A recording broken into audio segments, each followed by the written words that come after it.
Welcome back, everybody. Welcome back to the canyon. Welcome back to... It's early in the morning, and honestly, everything that occurs from here forward is ill-advised. This is what happens when you experience the collision of the insatiable desire to create content every day. I know the number in my head of how many consecutive days that I've put out a video, and I don't want to break that streak just because I am physically and mentally exhausted. So we burn the candle from both ends and also in the middle, and we see what happens. So it came from the workbench, Volume 19, Episode 3. Where's the guy? The one that involves this guy, this little guy. He's got some more holes in him now for when I eventually figure out how to make the enclosure piece. And I did not have a lot of time to work on stuff during the past week. I had to rush and hustle to get just the normal daily videos out. So I did get one thing done, though, which is this little fella here. He got fully disassembled, and you will notice now the shafts have that telltale color to them because I hardened them. They are made out of just mild steel, and I did my very best approximation of taking them to like 1600 degrees is about where they want it, which is like cherry red. And then I let them air cool, which took, I do it on an old brick, so the brick soaks up a lot of heat. And so they air cooled down. It probably took like 40 minutes to come back to temperature. I then heated them to around 800 degrees Fahrenheit. There's a Celsius number associated to that. I don't remember what it is. And then they were quenched in gear oil.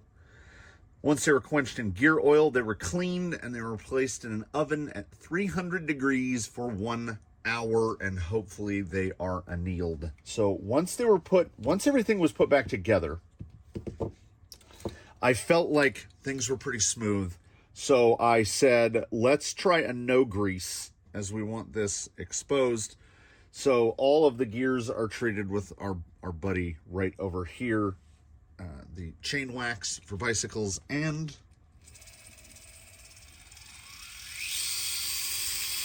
I mean, I think we did okay.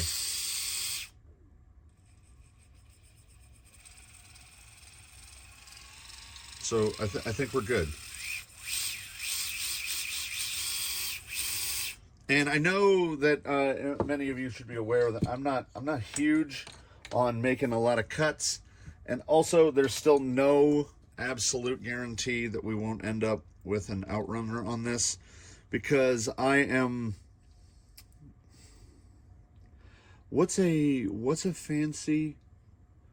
dolled up word for saying lazy? I'm energy efficient, so if I can go about installing an outrunner of a short case, which will give me more suspension travel and less interference issues, I would probably just do that.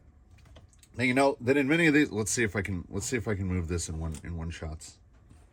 So I've now, we are going to make an effort to build a chassis for this, and because I am so tired and I am apt to make bad decisions, we haven't set up in the jig here, and we are going to go from a template that, I mean, like I didn't go on the internet and buy a template for how to make a chassis for this weird thing that I'm constructing. I am going to build it not out of aluminum first. We're going to build it out of something else and then use that which is exactly how I made this. And it was successful in the fabrication of this. So I figure, why not continue forth with the same exact thing? Wheelbase looks like it is going to sit around 335, which is pretty long. We can adjust that as necessary. I would like to get those upper links actually a little bit higher than they are right there. Not as high as the next hole. Maybe as high as the next hole. Let's see. I've got the other pin. Maybe as high as the next hole. So I had made foolish hopes in 19.2 that we would get to something mobile in 3. I without hesitation rescind that promise, because it is hot in this building. I have spent, of the last 48 consecutive hours, of the previous 48 hours leading up to where I'm standing right now, I've been on my feet for like 27 of those 48 hours. I'm so tired. But I looked around and I thought, oh, well, you know, we could do the foam comparison, or we could do another test of the Jetco Adventurers to see if maybe like flipping them around and running them the other way, try them with different foams. And I was like, brother, you cannot like test anything where you need any kind of objectivity, because people of my generation, and myself particularly, man, I don't like crowds. I don't like going to places, because as I mentioned in a comment, if I go somewhere, there's a good chance there are going to be people there. And I don't want that. I don't know if any of you have noticed, but there's a massive rock crawler course in my backyard. And I don't know if you could say more loudly, I don't want to go to a place. So I'm going to have to turn this off for a second, because I wanted to do the power up, because I want to show off the smoothness of the thing that I made. I hardened steel, man. That's like real stuff. I'll mount the gearbox in here. I haven't had it. I don't think I've had it in the jig fully assembled with this, because then I can get a little better look of where these front links are going to go. Now, I mean, I could just opt for a lower front link mounting position, go to a longer front link, because we do have a good, the rear links are a good bit longer than the front links. So I can go to a longer front upper, see how that goes. It just, we're going to have to really pinch that front end down. Then, I mean, and then at some point we're going to have to figure out where we're going to put the battery. Probably on a side. There should be enough room, which is, I mean, I really want to stick with a Fusion. The Creeper does not give a lot of space. So I'm going to do a little bit of stuff. It's hot in here because there was no human in here for 2 full days, and like the doors were never open, fans were never on. So I would like to get a little bit of this put together to get a better idea of what we're looking at, to put the rails together. And then I am going to, I will dig around in this workshop and find what we're going to make the template, the working template out of, whether it be plastic or aluminum. Oh, you know what might work great? Acrylic, because you can see through it and it makes it very easy to get holes to line up. So I will find a piece of acrylic and on this one, like I said, a lot of people said just throw the rules out the window, which is great. So this chassis, I have a tire? Yeah. So this chassis is going to just stop at the shock towers. It might go for convenience and for what I like. I'm designing this the way I would design it for me, right? Like this is the Crawler Canyon version of a rock crawler. Build what you want, because you can't buy it. You know, the woodworker's ethos. So behind the shock tower, there might be just enough to put to carry it, because that's what I do. I either carry it by the front bumper, which is why I like a Stinger, or on truggies, you just slip your fingers around and carry it. So we're going to have to manufacture those spacers I've got aluminum rod to do it with. It's not a problem. We will get the shock tower, and here's the beauty of building your own chassis, which we will get to very shortly here, which is you put your shock in place, and we know where we want this thing to sit at full compression, and I will adjust that by setting the skid down. You mount the shock in place, you collapse the shock all the way, and that's how you know where your shock mounting hole will go. Because there's no point in having like a shock. There's no point in having a shock hole where if you collapse the suspension all the way, and the shock isn't fully collapsed. Like if you get to the top and it's like that, well, then you're limiting your own travel. So that's how we build more travel into things without, you know, I've said this before, don't let me go off on a rant here, but if you just take a rig that was designed for 80s or 90s or something like that and throw hundreds or 110s on it, and then you go on Reddit and you're like, Flex Friday, bros, you potentially ruined it, because everything in the suspension goes together.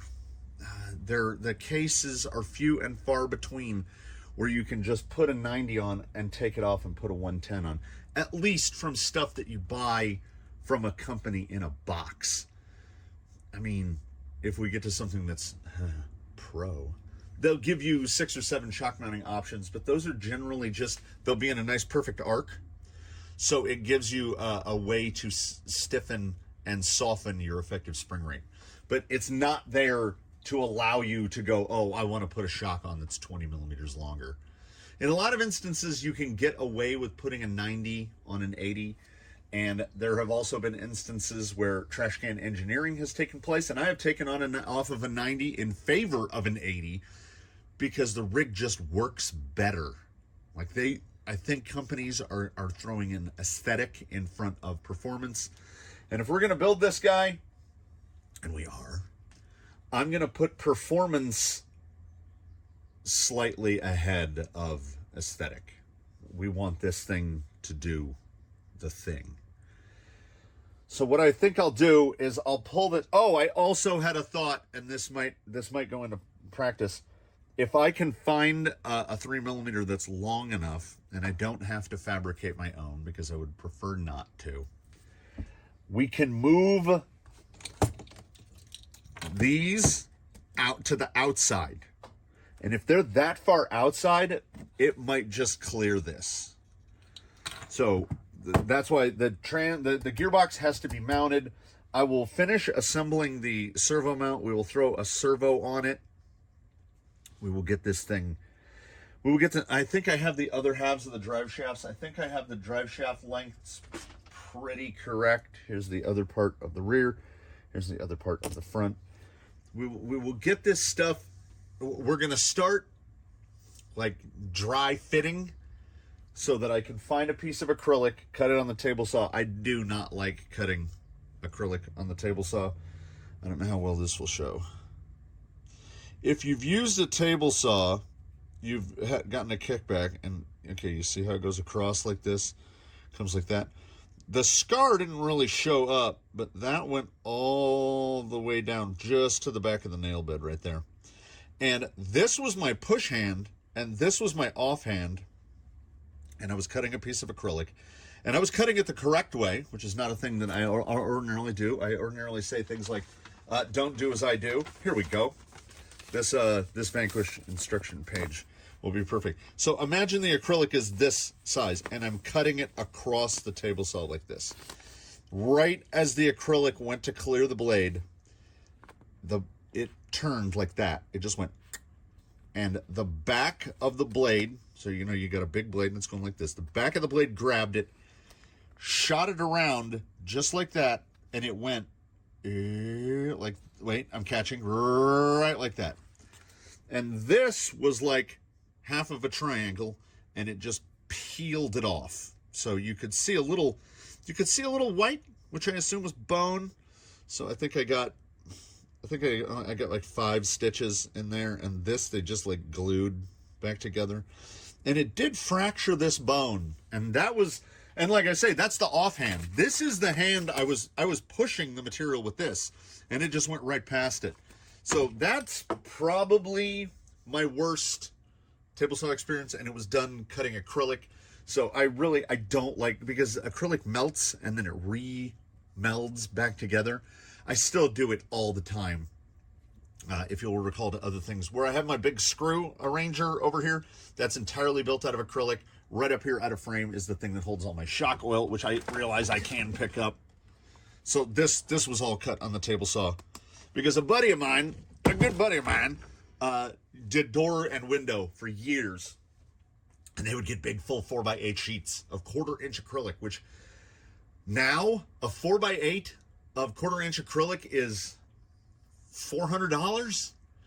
And mind you, this was some years ago, and I still have piles and piles of it, because what they would do is they would get a 4x8 sheet, and they were going to put in a swamp cooler or something, so they needed to block off the rest of the window. So they would cut a huge piece of acrylic, and then whatever acrylic was left over, they would throw it away. That's how contracting works. They didn't keep anything smaller than about 1/4 of a sheet. So I have piles and piles. I have milk crates full of little acrylic scraps that still instill within me fear whenever I have to run them across the table saw.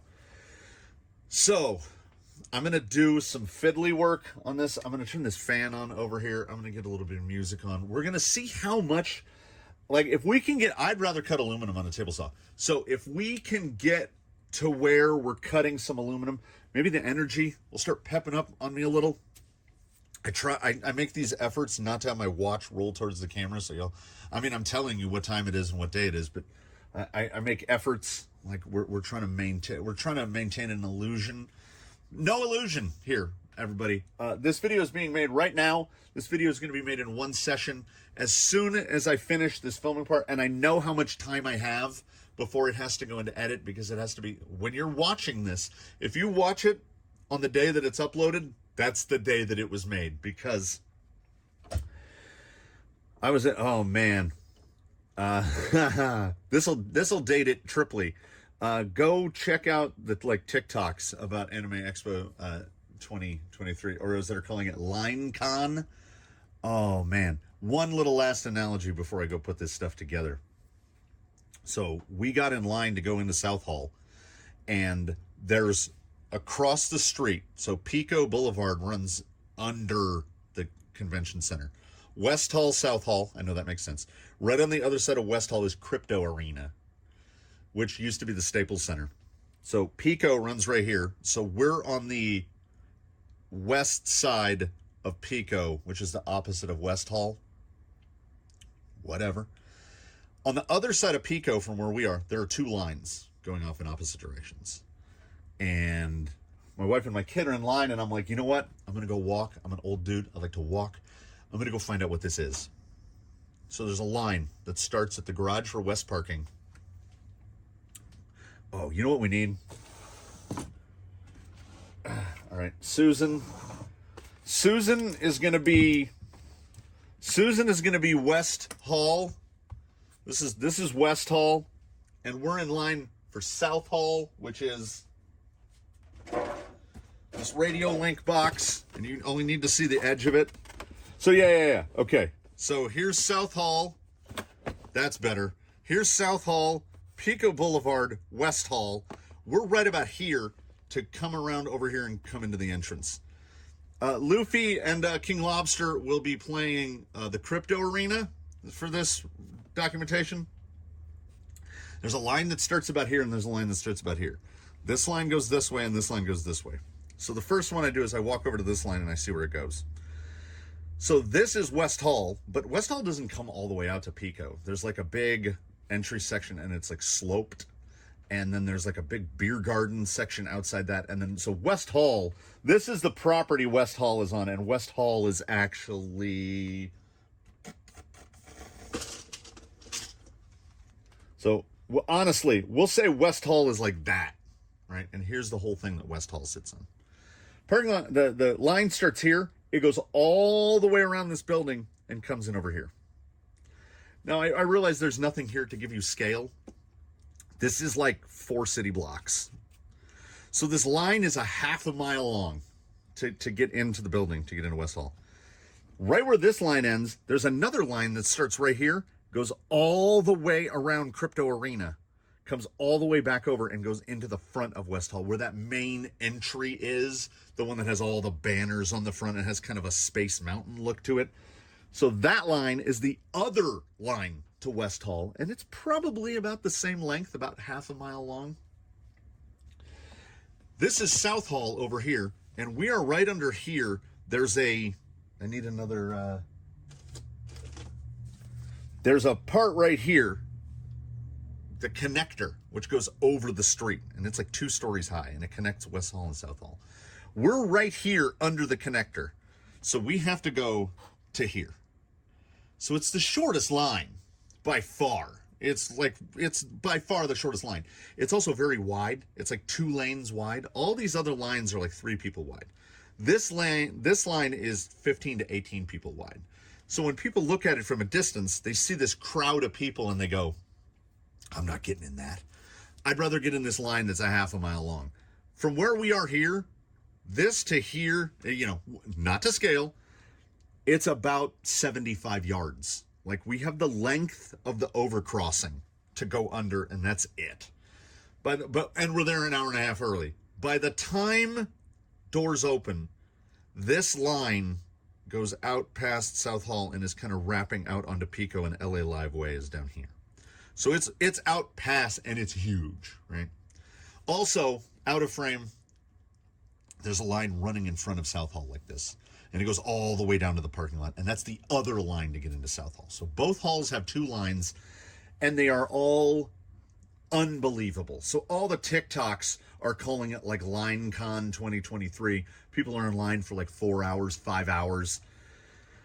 Saturday was, and I've been places. I've gone on vacations. I've sojourned.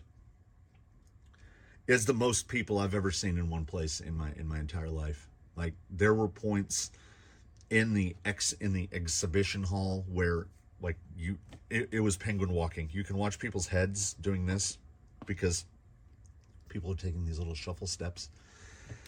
I prepare myself every year for the, not horror, but just the mental chore that is Anime Expo. And what do I do to clear my mind? Well, I come back here and I say, what we should do is we should get a bunch of power tools and a bunch of raw material, and we're going to build ourselves a chassis, because honestly, I have everything I need. I can power this up right now. I can hook the links together. We just need chassis plates, and I got to stop gabbing. I got to get some pieces installed, get this thing a little more in shape, dig up some acrylic, and then do this. We'll point, we'll gesture, we'll do diagrams with boxes, and now the cut.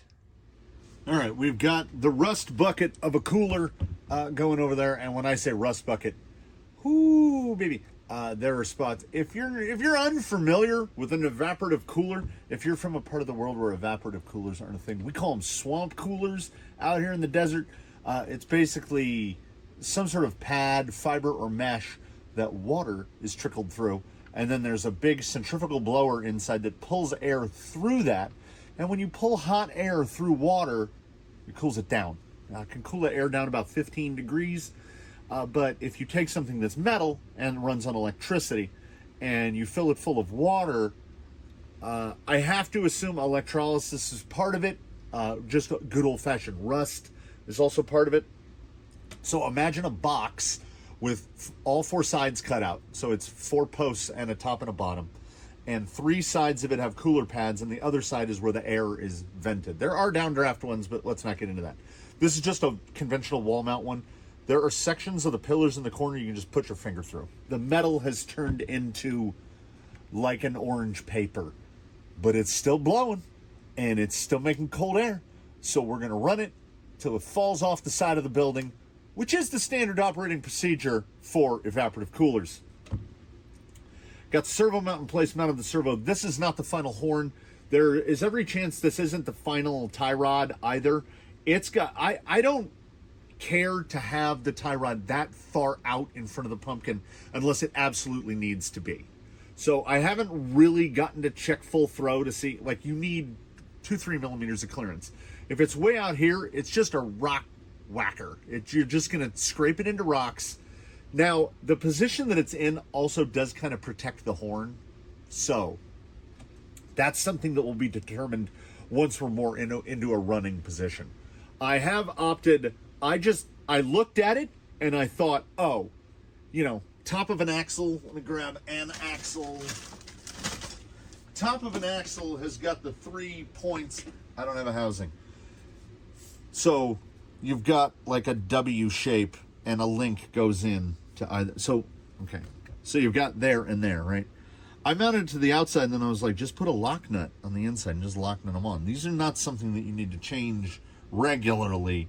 So we've already made some things that are very difficult to disassemble. Might as well just lean into that. So mounting them on the outside, what you do is you lose some of your triangulation. Like the rear is going to be really steeply triangulated and the front is not going to be triangulated as much. Now, less triangulation will mean that the front end will have some ability to move side to side. The rear end will be very captive with how much, because we have 2 overlapping triangles. Triangle, triangle. The front will have some movement side to side. It will also be a little more resistant to flex. It's not as easy to flex because there's a plane that we're creating. Anyway, I'll get to it when it's more completely assembled. But I think it will be worth it, and I'm not too worried. I think most of these things are over triangulated because when I converted the Rift to a crawler, the Rift is originally trailing arms, and when I set it up, the rear has almost no triangulation, like far less than what we're going to have up here. Absolutely no problem. Never had any issues with it at all, and that's a very long travel vehicle. I think the shocks are like 140s or something. So much longer travel than what this is going to be. We're going for not a full long stroke type of build. We're going for something in between. I dug through my piles of acrylic and wow, that really shows up on camera, doesn't it? And found a piece that's overly big. I will be chopping it down. But what I need to do, and it'll be messy and there'll be stuff everywhere. There will probably be colorful language. That's what acrylic tends to bring out of me. Is I'm going to need to pick a point that I'm going to opt to use for the center of this. And I need to drill 2 holes. I need to drill a hole for that and that. Right? And then I need to decide, am I going to put more holes in? I don't think I am. I think the skid is going to attach with 4, count of 4 screws, 2 from either side. And we'll get, you know what? I don't know how much we're going to get done. I'm wandering around like I don't know what I'm doing because, you know, there's a part of me that doesn't.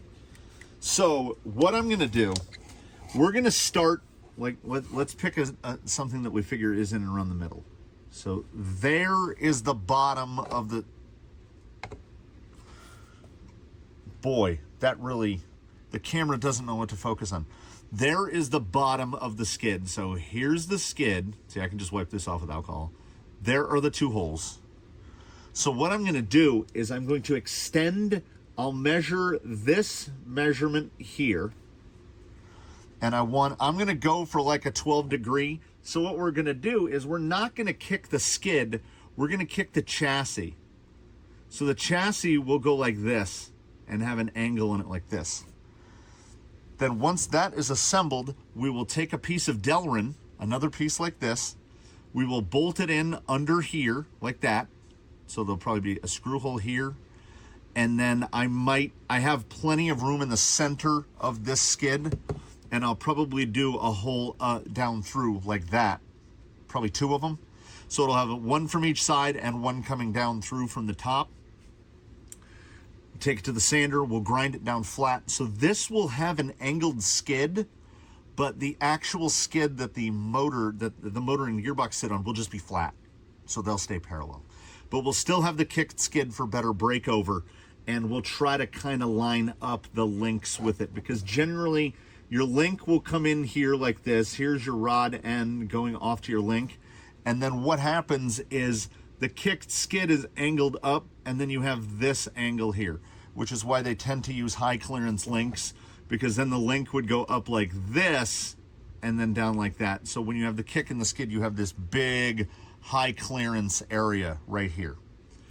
I would love to use just flat links because A, I have them. B, high clearance links can tend to be a little bit annoying because they never want to stay lined up. They want to like lay down, or they want to flop over. And if you flop them over, they can change the layout of the geometry a little bit. Like the rear end can walk to one side or walk to the other. So straight links just for simplicity. Also, I was looking at the bottom of a couple rigs. I was looking at the bottom of Baseline. His rear lowers are D-shaped. Like, he's been driven so much doing all the testing that the bottom of his rear lowers are worn flat. So he's a guy that at some point it's going to wear through one of the rod ends, and he's going to need new rod ends and new rear links. So I don't want the links to be something that's super bespoke and difficult to replace. So that's why we're doing things like the movement in the front, so that future replacements would be off-the-shelf stuff. Chassis rails are not something that you need to be worried about. Output shafts, gearboxes, all that stuff should be fine. But there are absolutely in a crawler wear parts. Drive shafts, lower suspension links, axle housings, stuff like that do wear. So hopefully Amazon will keep selling these. But I don't think any vehicle is beholden to its axles. If you have a portal vehicle, you can get some other portal axle and put it on there and it will work. And if you have a straight axle, good heavens, you have a million options, from cheap and plastic to cheap and aluminum to expensive and plastic to expensive, whatever you want. Like, you build it to the width, and even you're not even constrained by that, because you have if it pushes your wheels out too far, you go in with your offset. We're going to build this the way we're going to build it. But that doesn't mean it will stay that way forever, because I don't think any rig stays how it comes out of the box forever. Like, change is inevitable. So I have to get this thing out of the little jig, and I really like the jig because it holds it in place. And as soon as you take it out, everything just starts flopping around. So I need to clean off this horrible mess, make those 2 marks, drill those 2 holes. Then we can start cutting this to size, and then this is literally how when I do a template one. And the last aluminum chassis walkthrough I did not template. I picked a bad one for it, so this actually should be a little bit more informative. We will start marking it out. This is way too big and it's unmanageable, and I need it mounted to these 2 screws. Let's do it. So we've got the acrylic rough cut down. This is 16.5 inches long. We're on the wide lens, the fisheye lens, because I've got long arms, but they're not that long. I can't put the camera where the camera needs to be. This is why filming fabrication tends to be kind of difficult. Okay, this is where self-filming fabrication tends to be kind of difficult. There's our 2 holes. I left myself about 1/2 inch because I wanted some extra. We're gonna start by just rough center the axle is right about there. It is tradition here that all of this layout is in blue. There's that one. That's pretty close. I might get a little parallax myself because I'm kind of fighting with where the positioning of the camera is. Now, I did pre-look, and the servo level is pretty much axle level. So right there. At that point, the upper length, the upper length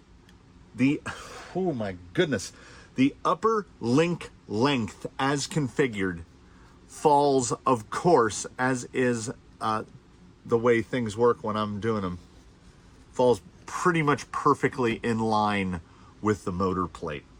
What I've done here, if anyone has the question, I've bolted the driver's side to the passenger side outside of the center skid. That way I can get it lined up, because I need to know what I can possibly cut up. Then I should have grabbed a square, and I will do that now because it is right behind me. And because we don't even want to set it up. Oh, we're going all the way in. Empire framing square. So eyeballing there. That is the line for where the upper link mounts to the axle. So we are just past parallel right here. The axle side is a little higher than the chassis side. That's okay. I would rather have it that way than the other way around. So that would be the hole. That's the hole that I will work out from.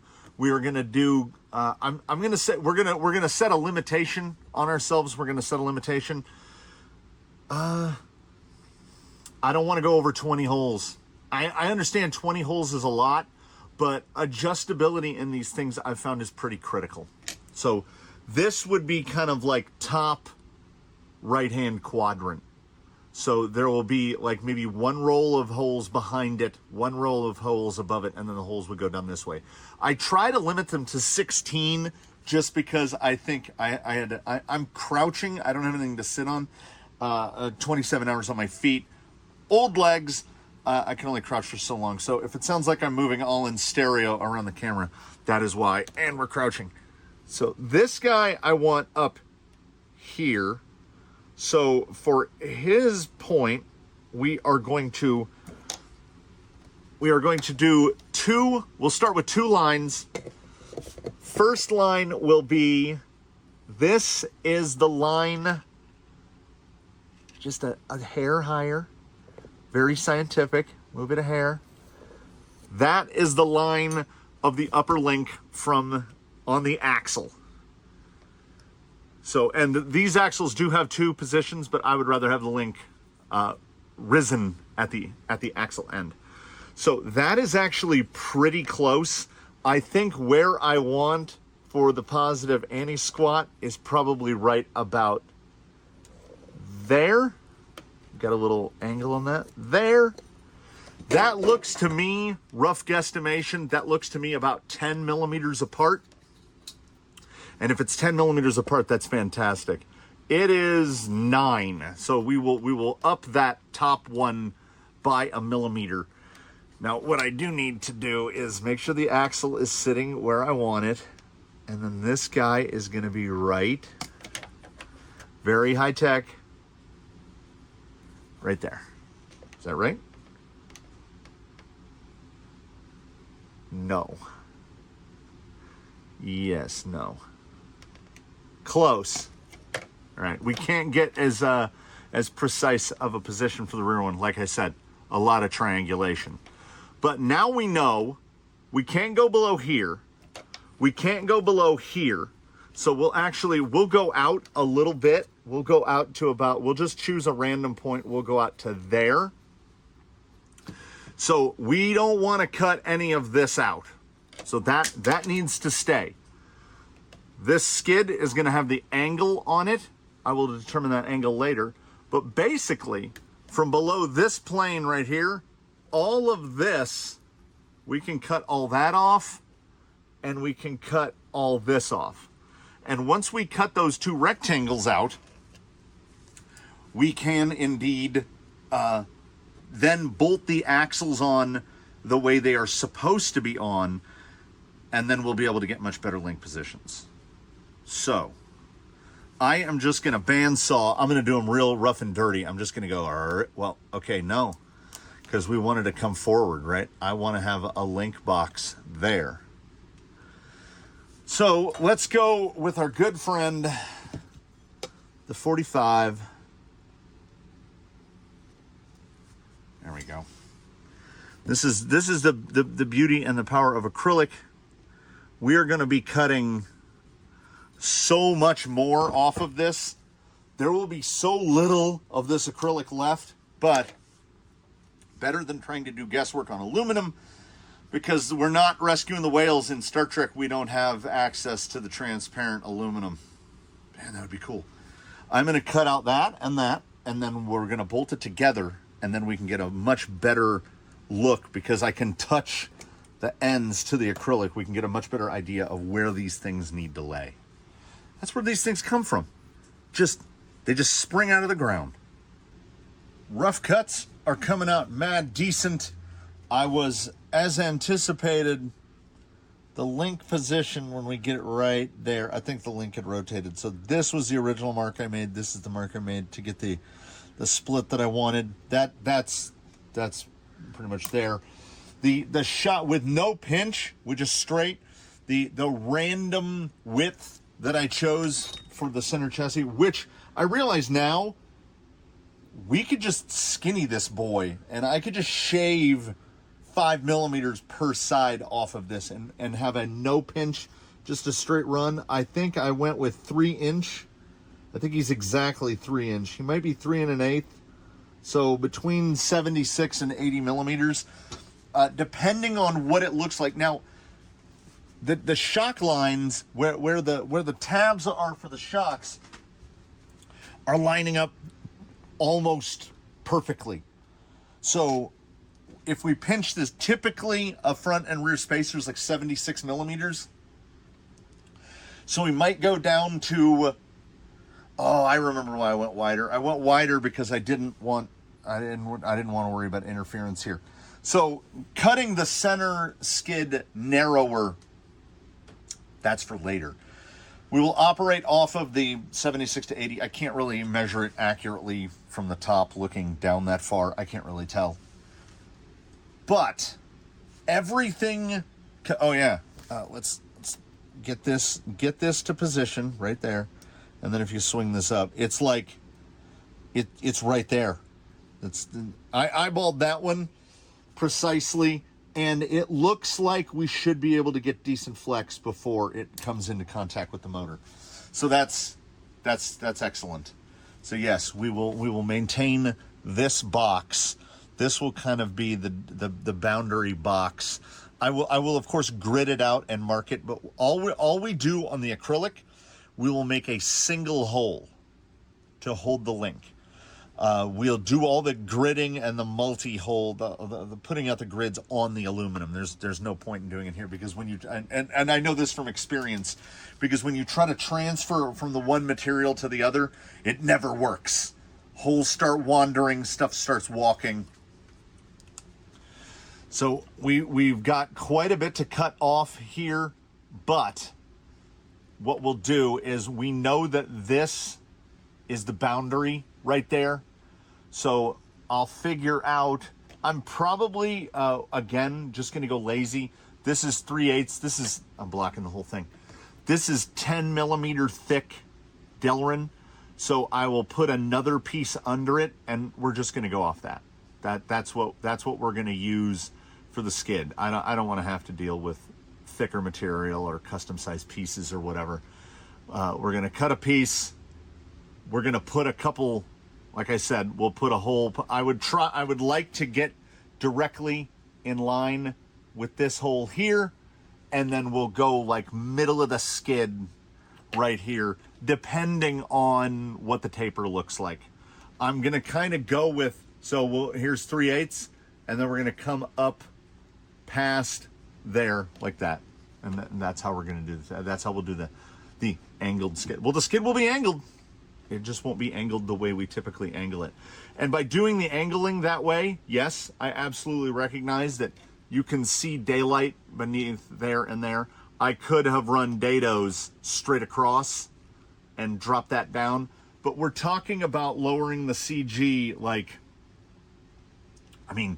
5 to 6 millimeters is relatively significant in the grand scheme of things, but it's not something that I'm immensely worried about.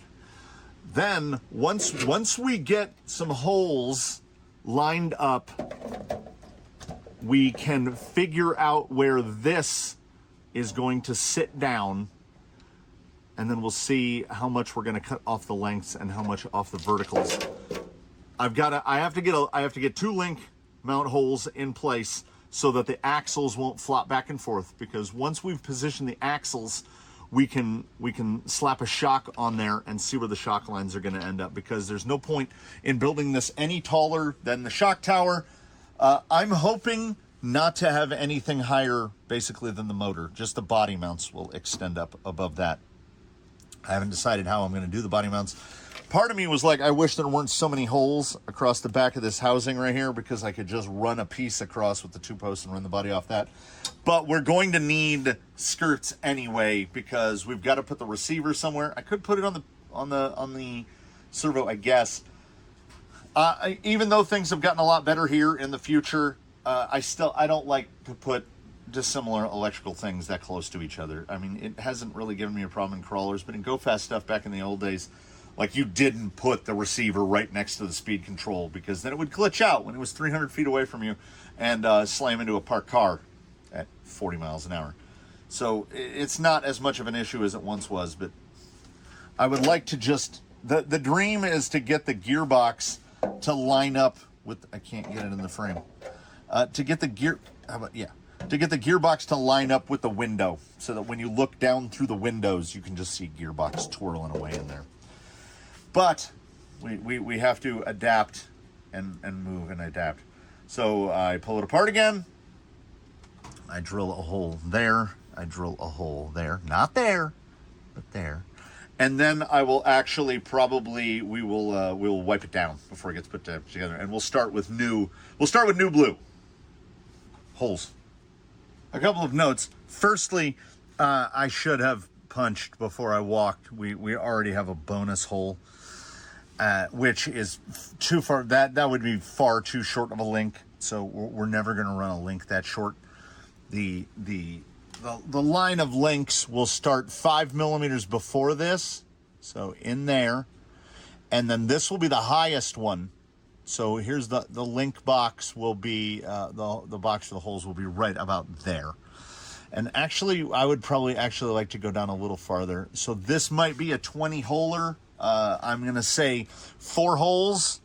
So we would do 1, 2, then we'll be 1 here, 3, 4, and then 1, 2, 3, 4, and then 5 down there.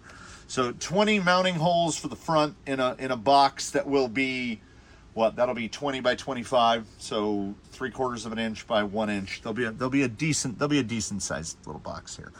And once I'll grid that box out, I'll draw a rectangle with our old firm blue Sharpie using the square before we cut this top. That's why this is not cut yet. That's why this is not cut yet. I need flat stuff to work off of. So we will mark that rectangle. This rectangle in the back here, I think I will do the same thing. So, but I would say that this would be the shortest rear link that we're going to operate from. So we'll go this way like this.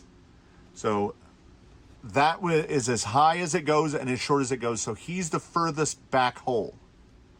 And then we'll do about the same thing. We'll do, for the symmetry of it, we'll do 20 and 20. So this guy will have 1 row forward and 2 behind, and then straight down the one he's in. This guy will have 3 forward and still go 5 down, because I don't see it going any higher than that. I think I'm at the maximum height point. That's pretty much maximum split that I would want. We can guesstimate what it's going to be. We're looking at a link separation at the axle of, I'll call it 27, and then a link separation at the chassis of 44. That's a bigger split than I'm running on even Ghost Rover. I think Ghost Rover is like 38 on his split. So it will be nice to be able to have some holes to adjust from. In the front, we're running 25. That's dead 25. And in the rear, at that position, we are at about 30. Yeah. So I want to be able to get this guy into opposite end, because we're going to tweak with this. Where old man noise, obligatory old man noises. Where this guy's mass is going to sit is going to be pretty low. I mean, you can see the top of the motor is, oh my God, I'm estimating. The top of the motor is 15 millimeters above the top of the servo. So my goal, here's the goal, aside from body mounts and the tops of the shocks, nothing higher than that. We're gonna keep everything down there, low, nice and low, nice and low. And there's our shock mounting positions. I mean, there's our link mounting positions. Oh, you know what? We can get a shock mounting position. Let's look at what these look like. Did I pick the right length? I think I didn't. Oh, I did. No, I did. We don't actually need the spacer is superfluous at the moment. These can rock around side to side a little bit. That doesn't necessarily matter. What I'm trying to do is get the shock on here without stripping the screw out. All right, I already don't remember what color is supposed to be where. But this should be ride height. So, like, if we were straight up and down, we would be right about there ish. Let me see. No, a little lower than that. We'd want about that much compression. So we'll just make a random point. We will say which would give us up travel to there. Yeah. It's about 17 millimeters or so. So sitting at, because I want rods level at ride height. So then we would say that this would be full compression. And then we'd go to about here. We actually kind of want to go in between. We want to go in the middle. So we'll treat this line as the shock fully collapsed. We'll get this line as the shock fully extended. What was that? Yeah, right about like that. Now, there's no guarantee that the rear axle is going to cooperate and follow the same lines. It often doesn't because of caster. But it's pretty close. It's pretty close. That'd be nice. I don't mind asymmetry. But that's if it's straight up and down. So let me make some lines and then I'll explain the lines. All right, so a very rough shape for the arcs front and rear. I used another piece and I mocked this up underneath to do a second layer of 3/8. It's about 13 degrees, which is fine because we're going to take the whole thing to the sander and shape the bottom on the sander. So the two chassis plates and the bottom skid portion will all be shaped together. These are the full grid outs. There's the fronts and the rears, and it looks pretty much where I hoped it would be. I think in final configuration, this guy will probably be one hole down, and this guy will also probably be one hole down. So, but we have a lot of link length options because I'm going off of paper, and I mean, it's not a guarantee that these link lengths are going to cooperate with what I've done. Again, laziness prevails. You'll notice there's a nice front rear symmetry there. The shocks are at a 45-degree angle. I did this as simply as possible by taking a rudimentary compass and going from the shock mounting point to where the shock eye is, which I just knocked out. And by that, I mean I took a fine point Sharpie and I put it through the ball and I traced the travel arc. And then I found the mark on the line via this to set the shocks at 45 degrees from pivot to there, not from the ground. From there to there, the shock is at a 45-degree angle from the axle to the chassis, and I did the same to the rear. So I am going to drill their whole grids on that arc as well, which won't be fun. And it should be 15 holes per, so there'll be a top row, a middle row, and a bottom row. Or, no, let's cancel that right now. Let's fast forward into the future. I don't foresee the need to run a shock any longer than a 90 on here. Yeah, okay, rewind. So this is 90. If we are weighted and under compression, we should be sitting right around there, about midway. We have a nice, we don't have any, we have no motor issues. There's actually probably 3 or 4 millimeters there at full squish, which is plenty. And we are ever so slightly collapsed with basically no weight on it. I mean, the chassis is supported. So we can adjust that by having shock holes down this way. I don't think we need holes up that way, because as I mentioned, I was looking at the body. I was lining the body up against next to it. And to get it down even with where the chassis is, you can kind of see the shock eye is almost level up with the hood. So the body is going to sit up a little bit higher than I would like it to. I would prefer it to cover the whole thing, but I realize now that's probably out of the question. So once this shape is finalized on the aluminum, and we have the chassis plates, I will cut the sides together out of just aluminum angle, and they will follow this line and bolt through there, and you know, everything will have everything will be sandwich bolted together. But these holes are fine. That's where these holes should be. That's where these holes should be. I didn't worry about working out the grids here. I just got the neutral hole placement. And by being to go down, like I didn't measure any of this out, but by being able to tip them down even farther out to that like 50 some degree, 55 degree maybe, we should be able to run a stiffer spring, because we'll be lowering the effective rate by tipping it. And then once all the holes are drilled, so on the aluminum is when we will determine how low to cut it down. How much are we going to cut it? How much are we going to cut this up? Like how much? The towers don't need to be big. They just need to be bumps that are big enough to house the 15 or so holes that we need for shock mounting positions. And you know, the more I look at it, like I'm thinking, like, do we need that hole? Are we ever going to stand it up that much more? These are already pretty soft, and I don't know if we're ever gonna have to stand them up that much. So this acrylic, which, man, I have been meaning to mention every time I go over to the saw and come back over here to talk about what's going on.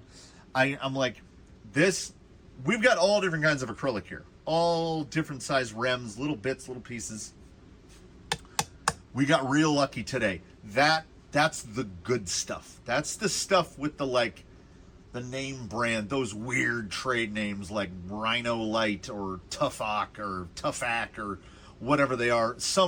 This is like the GE Composites division stuff, because ordinarily when you cut this with a wood cutting blade, heat is generated.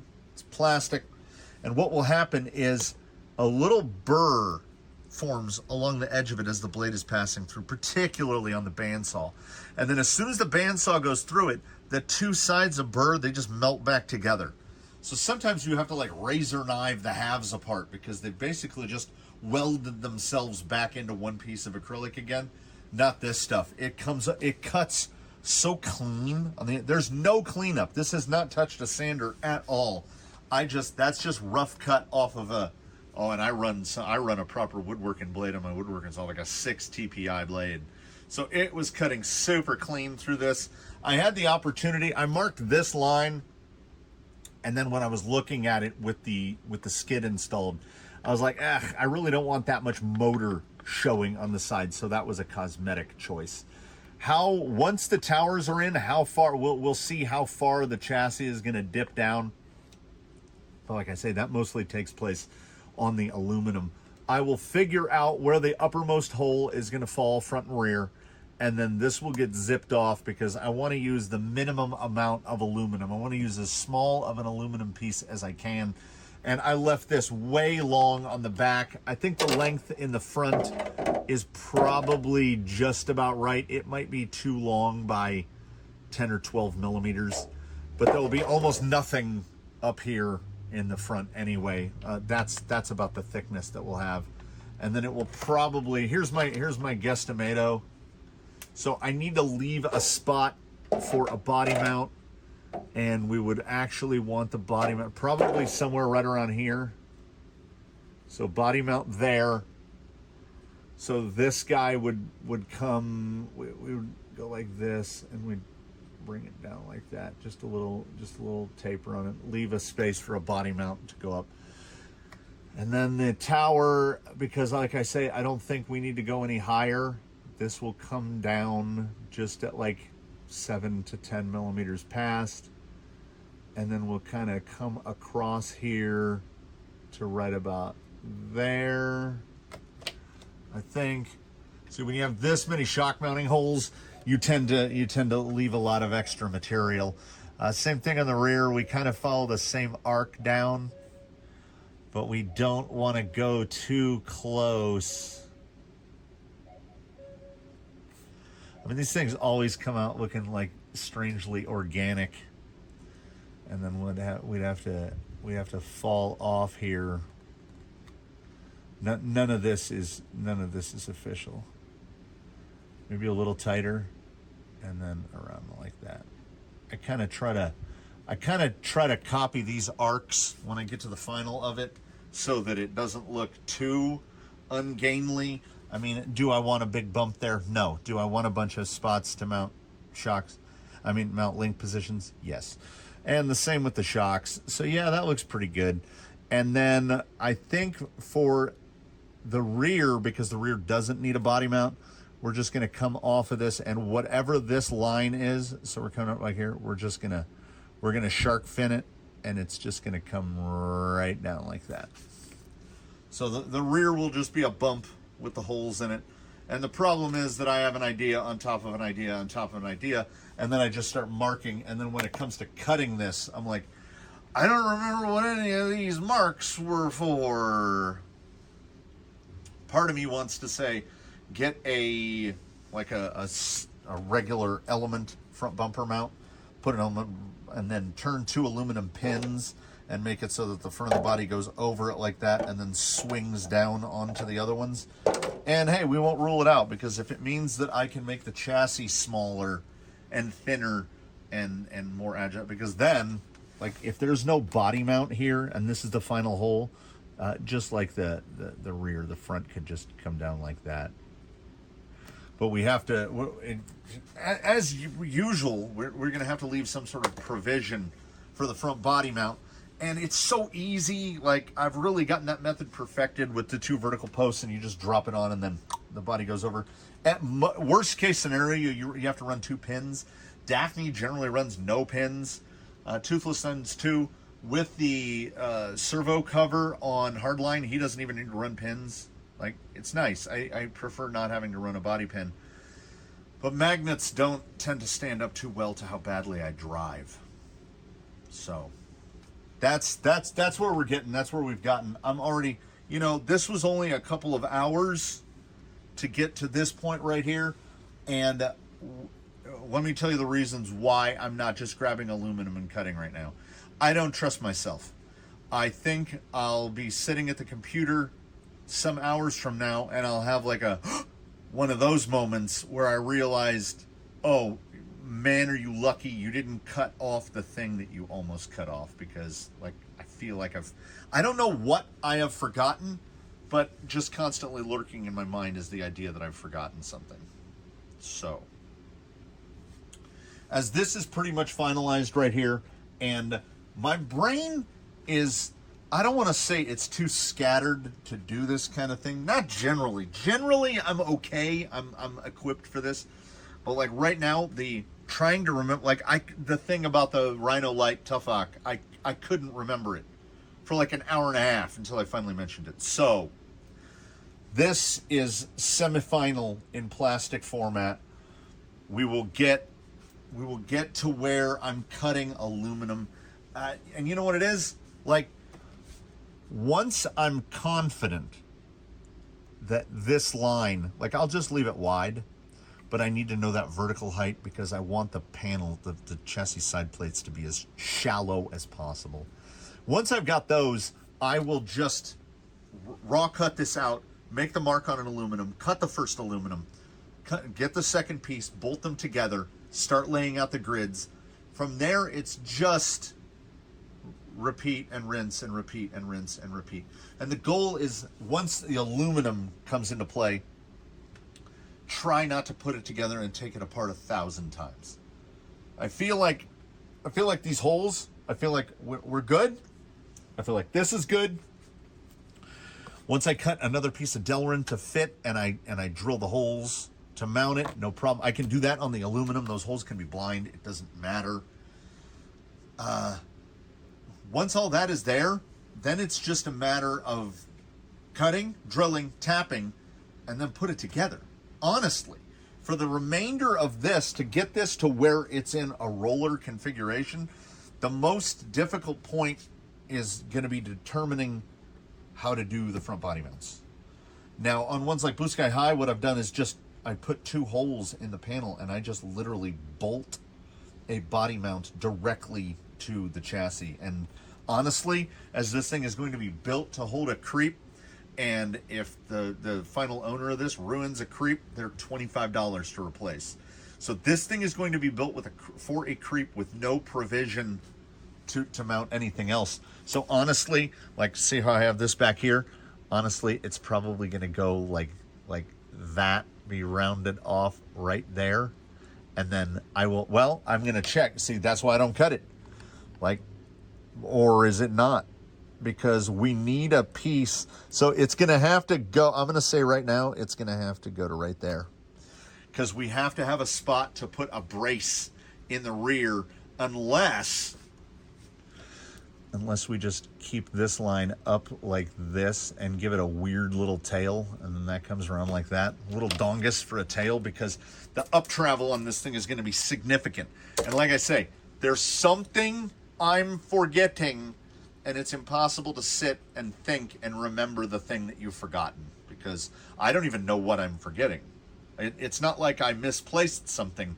It's that I feel like I'm not remembering to do something critical. So that is where it will sit like this. I will move on.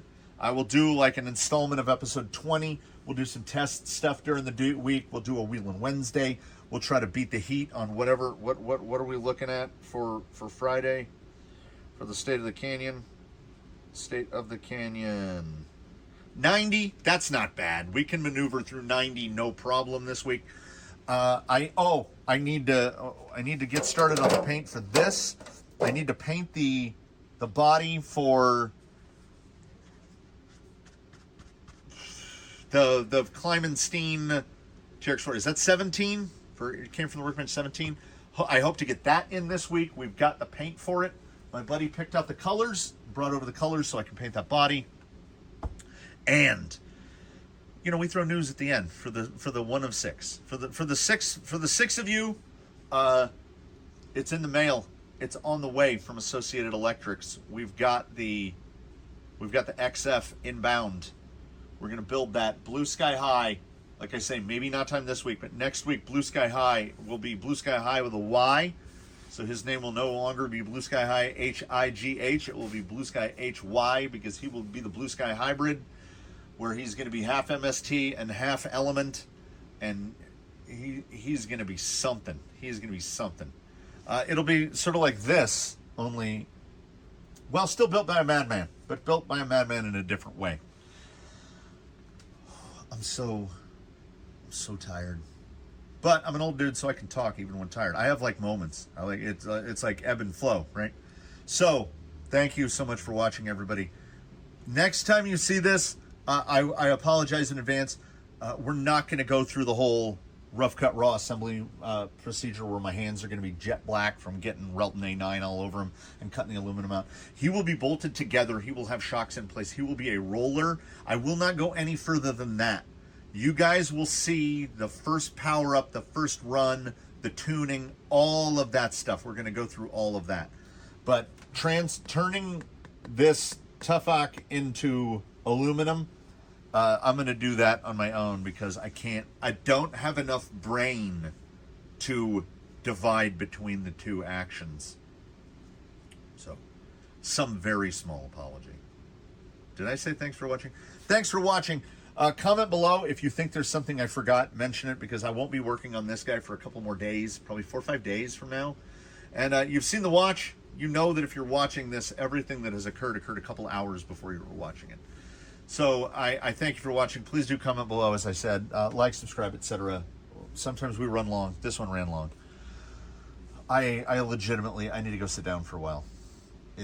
I said I would need 5 days to recover from Anime Expo, and I gave myself 0. I was up at 5:00 a.m. We'll see you in the next one, everybody. And that one will be outside. We got plenty of stuff to do. We got to mix it up. We'll see you next time.